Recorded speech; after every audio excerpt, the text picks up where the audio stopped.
Salut, c'est Zao sur Click and Chill.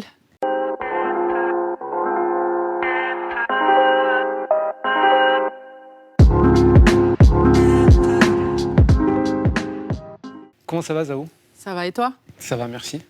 Alors, Zao, t'es né en Algérie, à Alger, en 1980. T'as vécu là-bas jusqu'à la fin des années 90. T'as grandi dans une famille intellectuelle et scientifique, si je dis pas de bêtises. Oui, on peut dire ça comme ça, oui. T'as connu dans ta jeunesse la décennie noire de la guerre civile en Algérie. Le 31 décembre 1998, tu pars pour une nouvelle vie et une nouvelle année au Canada.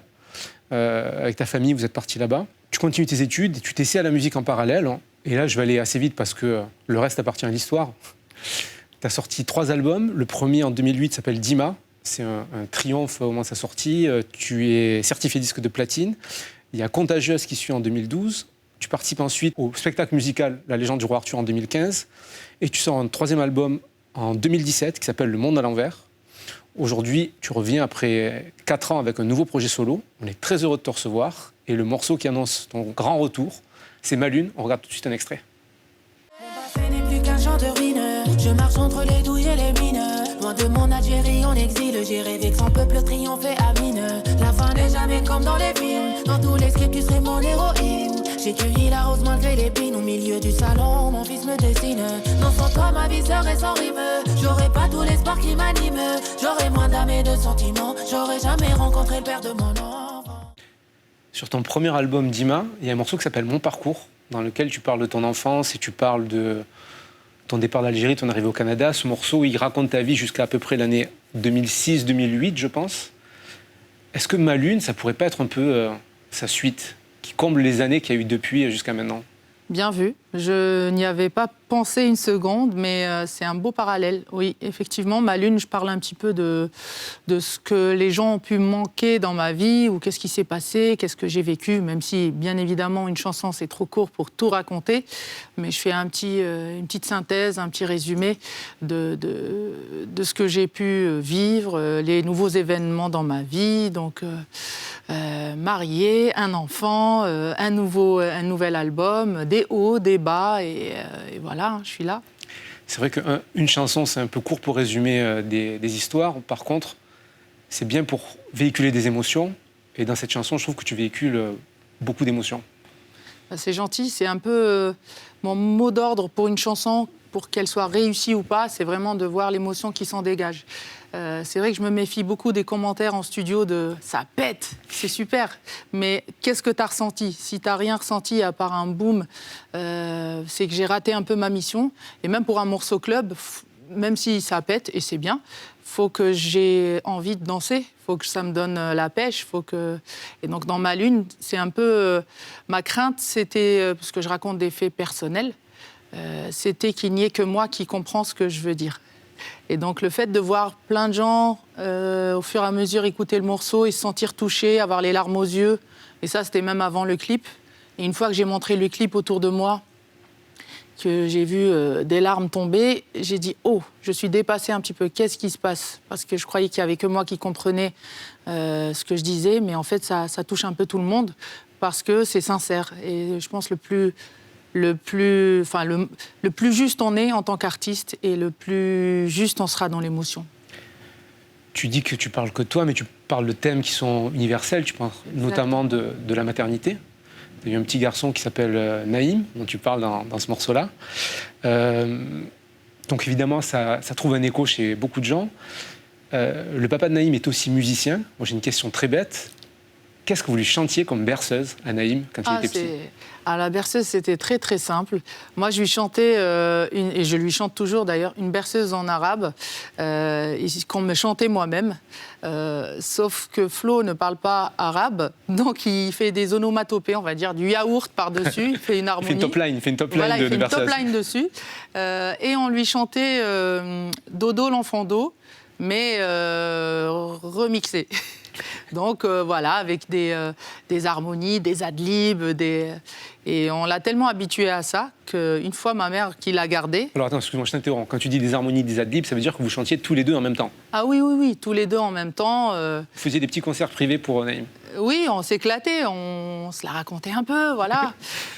Jusqu'au jour où ma mère l'a gardé, elle nous a dit, bon, faut arrêter de lui chanter des trucs comme ça, parce que moi, quand je lui chante la même chose, il veut pas dormir, il la regarde, il pleure.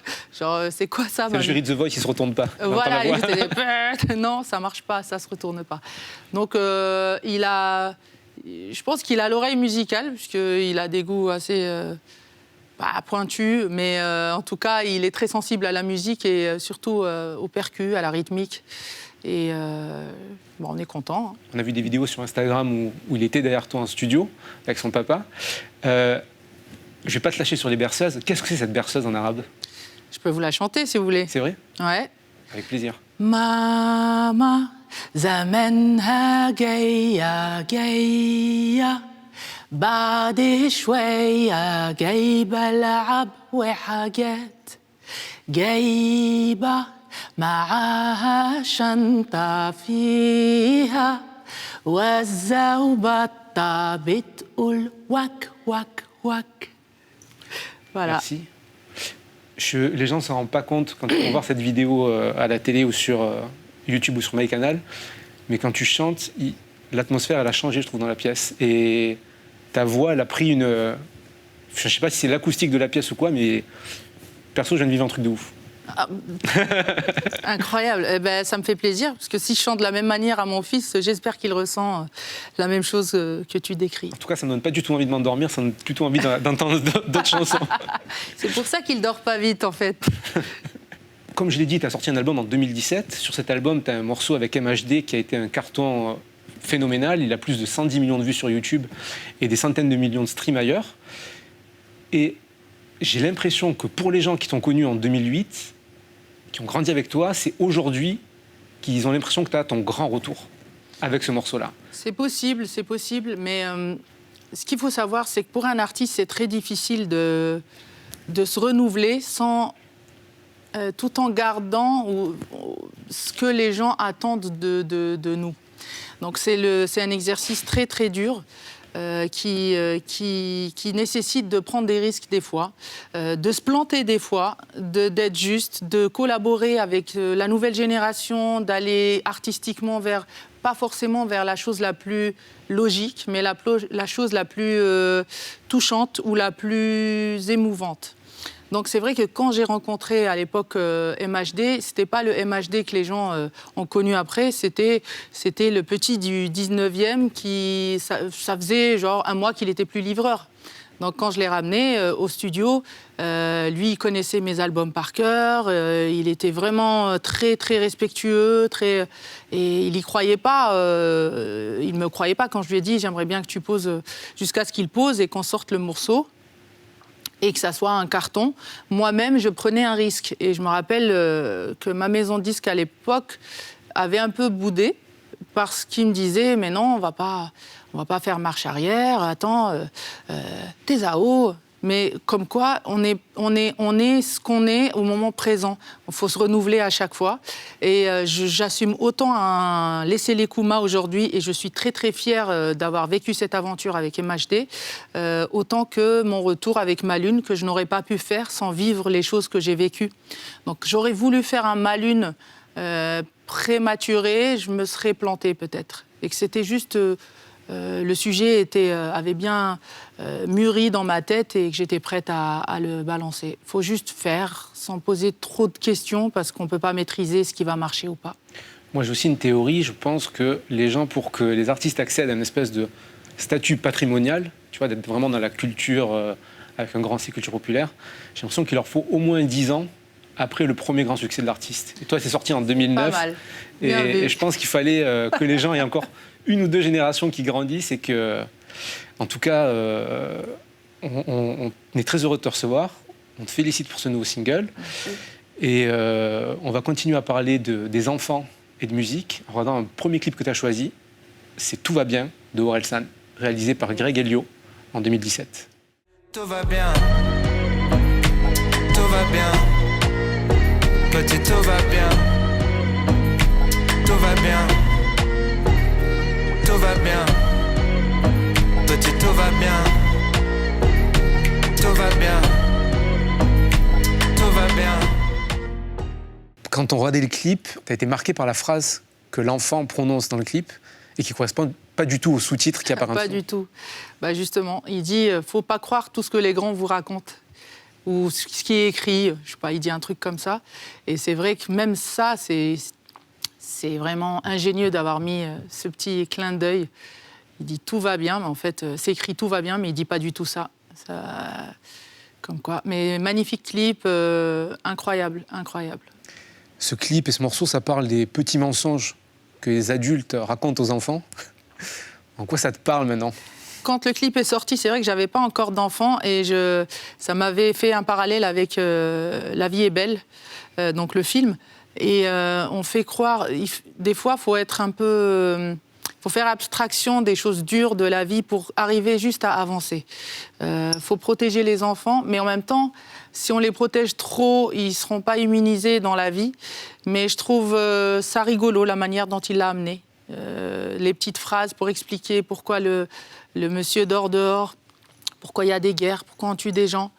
Et je pense qu'il faut laisser les enfants vivre leur innocence et qu'ils puissent découvrir petit à petit donc, que l'envers du décor, que c'est pas tout qui est beau et qu'ils puissent quand même avoir eu, qu'ils aient eu assez de bagages positifs pour vouloir changer le monde et qu'ils soient à l'image de ce qu'ils ont ressenti quand ils étaient enfants avec toute cette innocence. Forcément, je suis obligé d'aborder le sujet. Toi, tu as eu une enfance en Algérie sous la décennie noire, on l'a dit.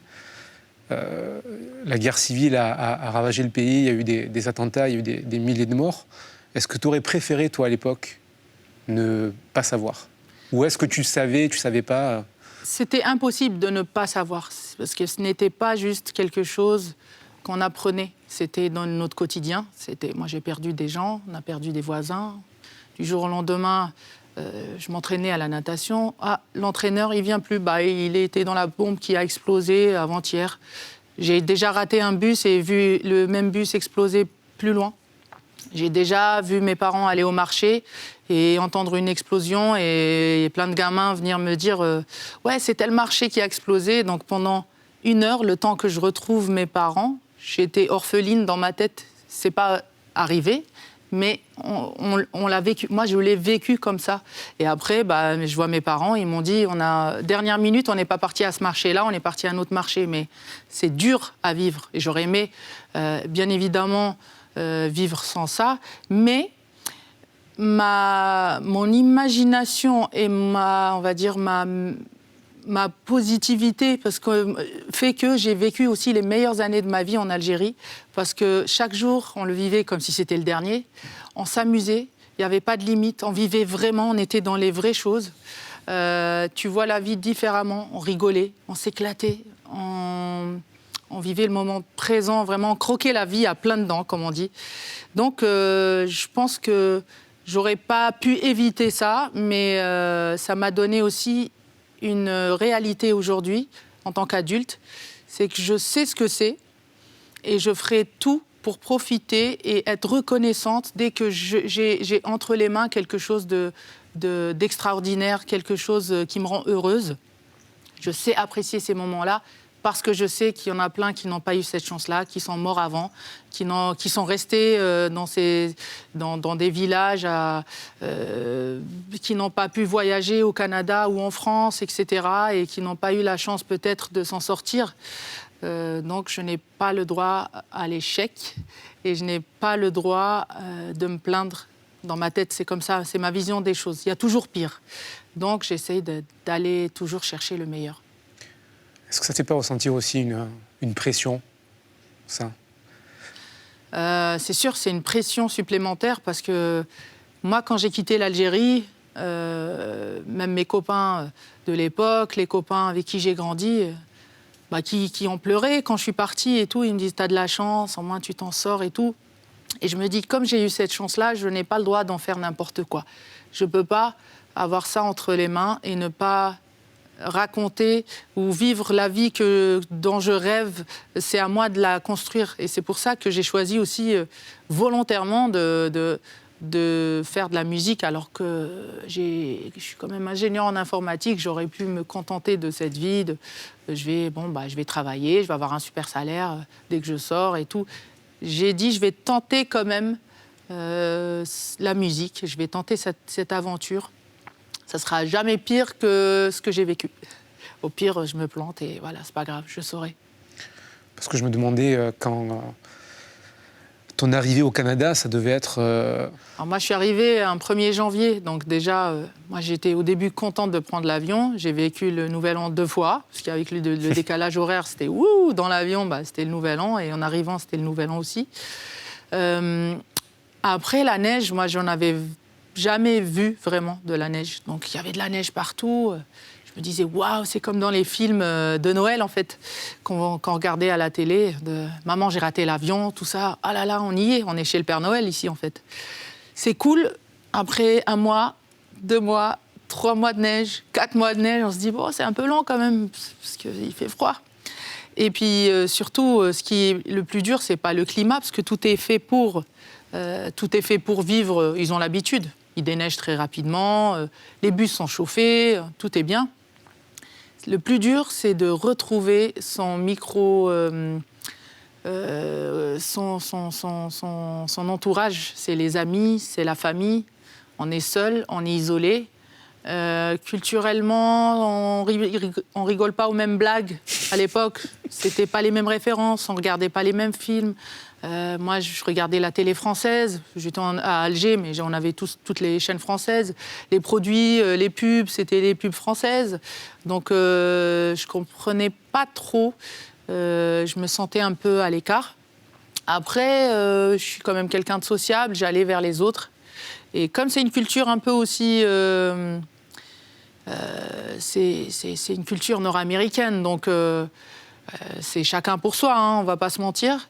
C'est vrai que je ne comprenais pas quand on faisait les devoirs, même à l'école et tout, on se mettait en binôme, on se voyait, et puis moi, on va sortir, on va aller au ciné, on va traîner ensemble. Non, en fait, chacun repart de son côté. Surtout, moi, je suis arrivée, c'était directement l'université pour moi. Je ne comprenais pas. Et à un moment donné, j'ai commencé à me tisser d'amitié avec 1 personne, 2 personnes, 3 personnes. Et en fait, les gens sont différents, tout simplement. Et il faut juste un peu de patience. Et ça nous a par contre vachement soudés, notre famille. Parce que je suis partie avec mon père, ma mère, frères et sœurs. Ça nous a vachement soudés entre nous. Et on s'est redécouvert un peu au Canada. Aujourd'hui, tu habites toujours au Canada. On pense que tu habites en France. Moi-même, j'étais le premier surpris de savoir que tu habites toujours au Canada. Tu as mentionné la télé française que tu regardais quand tu étais jeune. On va regarder un autre clip que tu as choisi de voir. Et justement, je me demandais si toi, tu l'avais découvert en Algérie. C'est « Je danse le Mia » de Hayam, de 1993. Je te propose un voyage dans le temps, via planète Marseille, je danse le Mia. Je danse le Mia. Je danse le Mia. Je danse le Mia. Donc ça, tu l'as découvert en Algérie ? Oui, complètement. Quand ça venait de sortir, c'était incroyable pour moi. C'est un clip, moi je connaissais pas du tout les boîtes, tout ça, qui me donnait envie de connaître ça. Je dis, ah ouais, c'est comme ça. C'est trop bien en fait. Ah ouais, les gens ils dansent comme ça en France en fait. Ils dansent le Mia. Ok, c'est cool, ça a l'air sympa. Et dans l'image, c'était une petite révolution quand même. Hein. Justement, dans Ma Lune, tu as un passage où tu as une caméra qui te traque le visage quand tu es devant l'orchestre et qui me fait penser un peu au mouvement de caméra de Je danse le Mia. Oui, sauf que c'est un bras robot et c'est pas aussi simple qu'on croit. On a mis toute une journée à régler ce bras pour qu'il soit précis. En fait, il reproduit les mêmes gestes et c'est ça la beauté du truc. Mais c'est vrai qu'avec la technologie, on fait pas mal de choses qui sont sympathiques. Et je voulais dans ce clip-là que ça soit aussi touchant que actuel. C'est pour ça que j'ai un peu embêté le réal. Pour dire non, on ne peut pas se passer de tel plan, de tel plan. On a failli faire sauter ce plan-là d'ailleurs parce que le robot est tombé en panne à un moment donné, il y avait un bug, il fallait redémarrer, c'est très long. Voilà, c'était relou. Et j'ai dit non, il m'a regardé, j'ai dit non, c'est pas une option. On va attendre, on va réparer, mais on se débrouille pour que ça le fasse. C'est le plan auquel je tiens qui va nous ramener le côté dynamique un petit peu, sinon on tombe que sur l'émotion. Celui qu'on a choisi justement pour illustrer ton nom dans la bannière qui défile derrière toi. Voilà. C'est quoi ton premier contact avec le rap français? Mon premier contact avec le rap français, c'est MC Solar. C'est vraiment MC Solar que j'ai écouté. Je ne sais même plus qui m'a filé la cassette à l'époque. Et je n'ai pas compris le terme obsolète. Et c'est le premier mec, rappeur, à part une maîtresse d'école, et volontairement, sans que ça soit un devoir, m'a fait prendre un dictionnaire pour ouvrir et lire obsolète. Alors, définition. Et c'était incroyable. Après, je retranscrivais ces textes pour essayer de comprendre. Et il y avait plein de mots compliqués, mais je trouvais ça trop beau, trop bien. Et c'est marrant. On se croise de temps en temps. Là, il n'y a pas longtemps, je l'ai vu il y a 2 semaines. Ah bon? On se croise en studio, il vient faire ses trucs, on se croise, on discute. D'ailleurs, il a regardé le clip Ma Lune quand je venais de recevoir le montage et il m'avait dit que c'était chouette. Et après, il m'a regardé, il m'a dit... Ça va, ça écrit. Hein. Et ça m'a fait plaisir venant de lui parce que c'est quelqu'un qui m'a donné aussi l'amour de la plume. Si tu le recroises, dis-lui qu'il est le bienvenu chez Click s'il veut aussi venir. Je lui dirai. Voilà. Mais tu sais, MC Solar, c'est quelqu'un qu'on croise jamais plus de 2 fois, hein, je pense. À tes débuts, tu as été très proche du rap, tu continues à l'être beaucoup. Moi, je voudrais qu'on écoute un morceau qui pour moi est un de tes premiers hits, mais c'est à une époque où il n'y a pas de clip, où il n'y a pas de streaming. Et c'est un morceau qui s'appelle Un point c'est tout, avec C'est Few. Ne respecte ni ta mère, ni ta sœur, mais ta meuf avant tout. Oh man, d'accord, t'as pas peur de la mort, mais t'es fou. Tes sauts d'humeur, tes galères, sans parler de tes défauts. Écoute, Je m'en fous, je m'en sors. sans nous, c'est ça. Un point, c'est tout. Mais t'es fou, t'as vu comment tu parles à maman. Cette femme t'a mise au monde. Tu lui dois chaque seconde, chaque minute. N'as-tu pas honte? C'était une époque, comme je disais, où il n'y avait pas de clip, il n'y avait pas de streaming. Non. Et pourtant, de mon point de vue, qui n'est pas forcément super objectif, c'est un morceau qui a été un hit et qui a été un de tes premiers classiques. Pour avoir assisté à des lives où vous le chantiez ensemble, les gens sautaient en l'air et je connais des filles qui l'écoutent aussi. Ouais. Et je connais des filles qui l'écoutent encore aujourd'hui en 2021. Eh ben, je connais des rappeurs de la nouvelle génération même que j'ai croisés en studio il y a genre 2 mois. Et le rappeur en question avait mais vraiment 21 ans. Il me dit « Ah, moi, mon morceau préféré, c'est quand tu dis sortie de la cuisse à Jupiter. » Je dis « Mais qu'est-ce que... » J'ai jamais dit ça. Attends, il m'a emmené très loin. Et là, il me l'a chanté. Et j'étais ah bon, c'est vrai, je l'ai fait, mais il y a 15 ans, quoi. Mais il me dit, mais oui, mais moi, je l'écoute et tout, c'est technique et tout. Et c'est incroyable que des morceaux comme ça puissent marquer des gens. Comme quoi, c'est pas nous qui décidons des choses qui peuvent marcher ou pas, et c'est pas parce qu'on fait un clip ou pas. Ça aide, bien évidemment, mais il y a des choses qui deviennent virales par le bouche à oreille. Je pense que ce qui rend viral aussi ce morceau et ce type de morceau, c'est que dans celui-ci, vous êtes 3 chanteuses à vous adresser à un rappeur qui incarne le mec de quartier. Bien sûr. Il y a la petite amie, il y a la mère et il y a la sœur. Toi, tu joues la sœur. Et j'ai l'impression que c'est quelque chose, une image qui t'allait bien dans le sens où j'ai l'impression que Zao, c'est la grande sœur cool que tout le monde a eu envie d'avoir. Et qui a grandi avec nous, etc. Ça te fait rire? C'est quelque chose qu'on t'a dit souvent? Ça me fait rire parce qu'elle n'est pas que cool, la grande sœur. Je demandais à Naïm déjà si c'est une maman cool ou si c'est une maman sévère.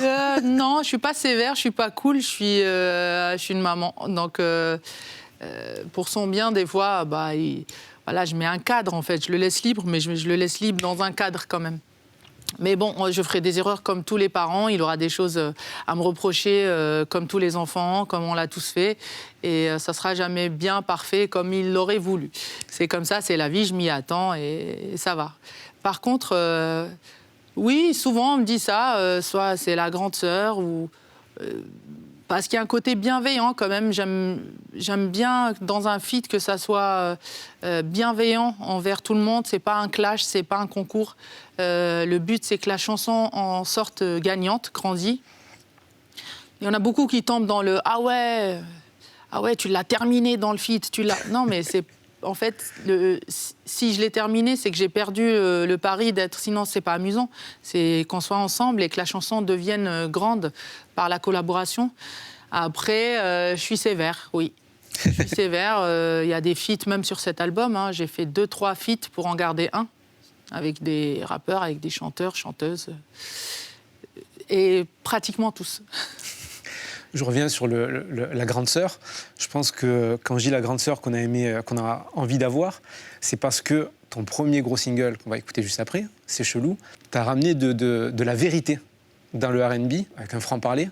Oui. Tu vois, quand t'arrives en faisant un refrain en verlan en disant c'est chelou, il y a cet aspect que je vais la taper. À l'époque, les gens se fait waouh, mais en même temps, c'était la vérité, ça parlait à tout le monde. Et les gens se sont dit, on vient dans le réel en fait. C'est comme ça que les filles parlent aujourd'hui, c'est ce qu'on ressent. Et c'est loin de la chanson R&B Disney, quoi. Bah, à l'époque, en fait, moi, quand j'ai sorti C'est chelou, il faut savoir que C'est chelou existait, ça faisait 5 ans qu'il existait déjà, le morceau. Je l'ai juste un peu rafraîchi au niveau des percus, au niveau de la prod. Mais il existait, le thème, c'était mon franc-parler déjà à l'époque. Sauf que c'est un morceau qui, aux yeux de l'industrie de la musique, en tout cas qui avait écouté en amont l'album et ce titre-là, c'était pas un single pour eux. Donc on me disait, t'as pas de single, retourne en studio, travaille, faut travailler, Zao, plus. Et en fait, j'en avais marre d'entendre... Bon, quand on débute, bien évidemment, c'est pas de la jalousie, mais on se dit, on regarde la télé, on voit toutes les meufs qu'il y a qui chantent R&B, mais je dis, mais elles chantent la même chose. C'est cool aussi je pense que j'ai ma place parce que je chante pas la même chose. Elles ont leur place, mais moi aussi.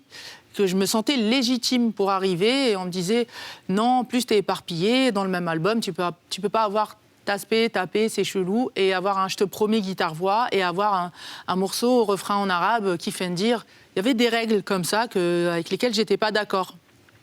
Parce que moi, j'aimais la musique de manière générale et globale. Et donc, parce qu'il mettait du temps et qu'il me disait qu'il n'y avait pas de single, j'ai sorti une mixtape. Et quand j'en ai fini avec ma mixtape et que j'ai commencé à avoir un buzz, ma décision a été de sortir en premier single C'est chelou. La maison de disques n'était pas d'accord, mais ils n'avaient pas le choix parce que j'étais en licence. Donc c'est moi qui décidais des singles et je les payais. Donc c'est moi qui décidais. Et ça a fait un boom. Est-ce qu'on peut l'écouter? Oui. Pour se faire plaisir. Allez, on se fait un kiff. On va écouter C'est chelou.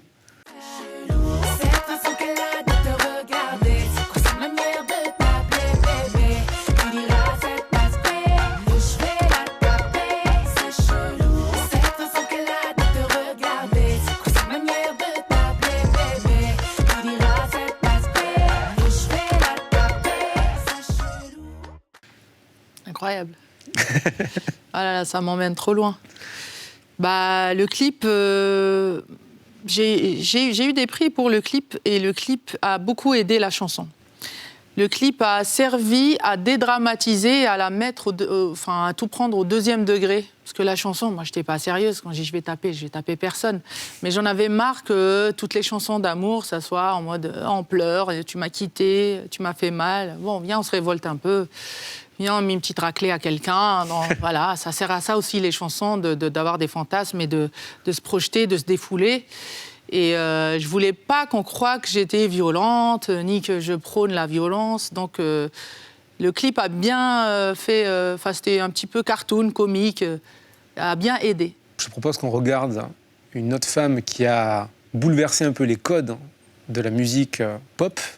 C'est M.I.A. avec le clip Bad Girl.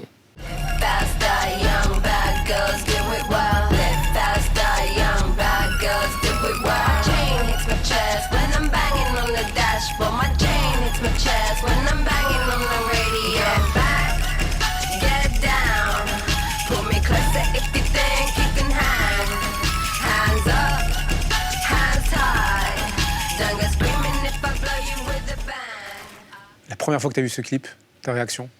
Ah, j'ai sauté partout, j'ai dit mais non, pourquoi, c'est moi, il faut que je fasse un clip, c'est moi qui aurais dû le faire, parce que toujours l'idée qui est faite n'est plus à refaire. Et non, elle m'a confortée dans le fait d'affirmer sa différence, d'être unique et de mettre en avant son individualité.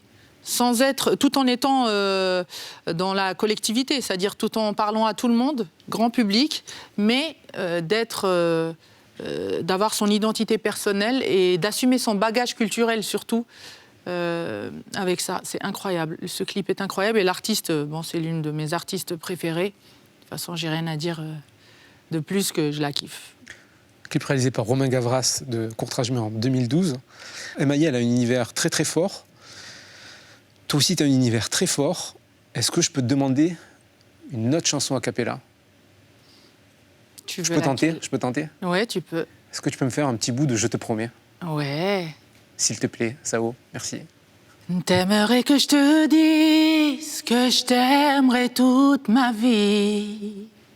T'aimerais que je te promets toutes mes nuits jusqu'à l'infini. T'aimerais que je te suive à jamais sans faire de bruit et que je comprenne tout ceci sans que tu le dises. Et je ne pourrais te dire ce que je ne sais pas et je ne pourrais te donner ce que je n'ai pas et je ne pourrais te fuir même si tout nous sépare. Tout ce que je te promets, c'est un nouveau départ. Merci beaucoup. De rien. Je sais pas quoi te dire là. Je suis scotché. Le temps pour moi de m'en remettre, je propose qu'on regarde un peu le clip de Je te promets. Merci beaucoup. Et je ne pourrais te dire ce que je ne sais pas. Et je ne pourrais te donner ce que je n'ai pas. Et je ne pourrais te fuir, même si tout nous sépare. Tout ce que je te promets, c'est un nouveau départ. Tu as parlé de ton individualité juste avant. Une partie de ta personnalité, évidemment, c'est ta voix. Tu as une voix vraiment unique, très identifiable. Question très bête. Toi, tu as quel rapport avec ta voix depuis que tu es petite ? En fait, j'ai un rapport que j'entends ma voix à travers la réaction des autres. C'est-à-dire que je n'étais pas consciente du tout de mon timbre. Moi, j'étais consciente que j'aimais la musique, que j'avais une oreille musicale, que j'étais plutôt douée en musique parce que j'avais fait de la guitare classique et que même mes profs de guitare me disaient, à l'école des Beaux-Arts et tout. Par contre, je ne me suis jamais considérée en tant que chanteuse à aucun moment. C'est juste que quand on chantait les chansons avec les potes et tout, et que je commençais moi à chanter, tout le monde s'arrêtait de chanter. Du coup, je regardais derrière, je pensais que mon père était rentré ou qu'un adulte, ou faut s'arrêter. Donc ils me disaient, mais continue. Et en fait, ils arrêtaient pour m'entendre chanter. Écouter ma voix et tout le monde disait « Ah là là, c'est tellement beau !» Moi, je dis « Ils se foutent de ma gueule, c'est pas possible, moi, je chante juste, mais bon... » Et c'est une fois que j'ai commencé à m'enregistrer un petit peu, parce que je déteste ma voix dans les messages vocaux, tout ça, c'est une fois que j'ai entendu ma voix enregistrée, chanter, que je me la suis prise comme si c'était pas moi, comme si c'était une autre personne, que j'ai commencé à prendre conscience qu'il y avait quelque chose, qu'il y avait de l'émotion. Donc je me suis touchée moi-même, en fait. Mais quand je chante, je suis en immersion, je ne calcule pas.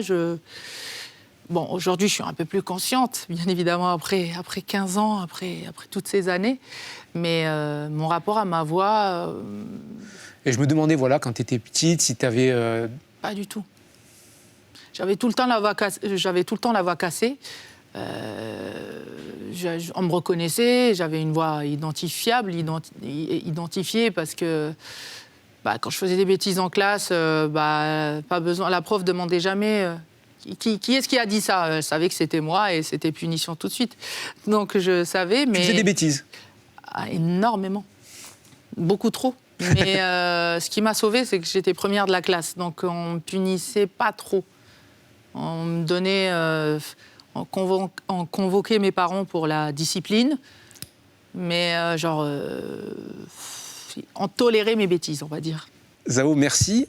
On le rappelle, ton single « Ma Lune » est toujours disponible. Et justement, ton album, qui s'appelle aussi « Ma Lune », va sortir prochainement. On n'a pas encore la date, mais on espère te revoir à cette occasion-là. On va se quitter avec le morceau Kifendir, extrait de ton premier album, Dima. Qu'est-ce que tu peux nous dire sur ce morceau ? C'est un morceau très personnel pour une raison très simple, c'est que dans Kifendir, ça veut dire que vais-je faire ? Et donc dans ce titre, je décris exactement la réflexion par laquelle je suis passée la veille de mon départ d'Alger pour aller directement au Canada. Et en fait, toute ma vie jusqu'à mon départ, j'ai rêvé de partir parce que j'habitais en face de la piste d'atterrissage de l'aéroport. Donc je voyais les avions tous les jours atterrir, repartir. Je rêvais qu'un jour je puisse être à bord de l'un de ces avions. Et bizarrement, ce qui se passe, c'est que le jour où ça se produit vraiment, on n'a plus envie de partir parce qu'on laisse derrière soi. C'est un déchirement total. Parce que je laissais tout ce que j'étais. Je ne savais pas qui j'étais sans l'Algérie, sans ce vécu-là.